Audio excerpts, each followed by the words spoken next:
বর্তমান সময়ে এমন কেউ নেই যাকে খুঁজে পাওয়া যাবে না যে স্মার্টফোন ব্যবহার করে না। বর্তমান সময়ে স্মার্টফোনের ব্যবহার ব্যাপক বেড়ে গিয়েছে, কিন্তু এই স্মার্টফোনে অনেক ছোট ছোট সূক্ষ্ম সূক্ষ্ম অপশন আছে, যে অপশনগুলো ব্যবহার করলে আমরা কিন্তু অনেক সুবিধা পেতে পারি। তেমনি খুবই সূক্ষ্ম একটি ট্রিক্স বা টিপস আপনাদের সাথে শেয়ার করব। সেটি হচ্ছে যে কিভাবে আপনারা আপনাদের মোবাইলে থাকা পাওয়ার বাটনে চাপ দিয়ে আপনাদের কল করা লাইনটি কেটে দিতে পারেন। অর্থাৎ আপনি একজনের সঙ্গে কথা বলছেন, সেই কলটি আপনি সরাসরি আপনার স্ক্রিনে গিয়ে অপশনে চাপ না দিয়ে, লাল বাটনে চাপ না দিয়ে সরাসরি আপনি আপনার পাওয়ার বাটন চাপ দিয়েই কলটি কেটে দিতে পারবেন। তো চলুন কথা না বাড়িয়ে সরাসরি চলে যাই আমরা মূল ভিডিওতে। তবে মূল ভিডিওতে যাওয়ার আগে আপনাদের কাছে একটি রিকোয়েস্ট থাকবে, ভিডিওটি যদি ভালো লাগে তাহলে অবশ্যই লাইক করবেন, এবং আপনি যদি চ্যানেলে নতুন হয়ে থাকেন তাহলে অবশ্যই চ্যানেলটি সাবস্ক্রাইব করবেন। আমরা অলরেডি আমাদের স্ক্রিনে চলে এসেছি। এখন আমরা আমাদের মোবাইলে থাকা সেটিংস অপশনে চলে যাব। আমি সেটিংসে ক্লিক করছি।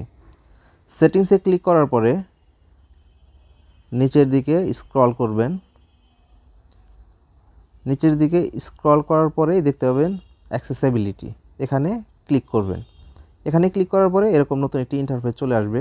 এখানে আসার পরে আপনি আবারও দেখতে পাবেন ইন্টারঅ্যাকশন অ্যান্ড ডেক্সটেরিটি, এখানে ক্লিক করবেন।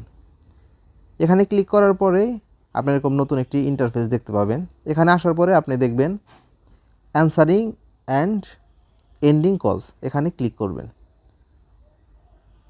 এখানে ক্লিক করার পরেই আপনি দেখতে পাবেন অনেকগুলো অপশন।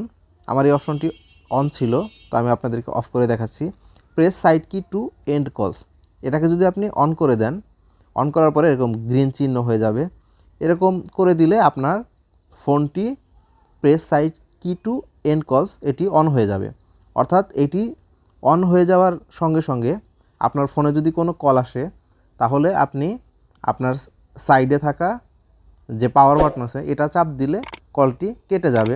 অথবা আপনার ফোনে কথা বলতে বলতে আপনি যদি আপনার কল কেটে দিতে চান, তাহলে আপনি এই সাইডের পাওয়ার বাটন চাপ দিলেই আপনার কলটি কেটে যাবে। তো এভাবে আপনিও সেট করে নিন আপনার প্রেস সাইড কি টু এন্ড কলস। ভালো থাকবেন, সুস্থ থাকবেন, আবারও দেখা হবে কোনো একটি নতুন ভিডিওতে।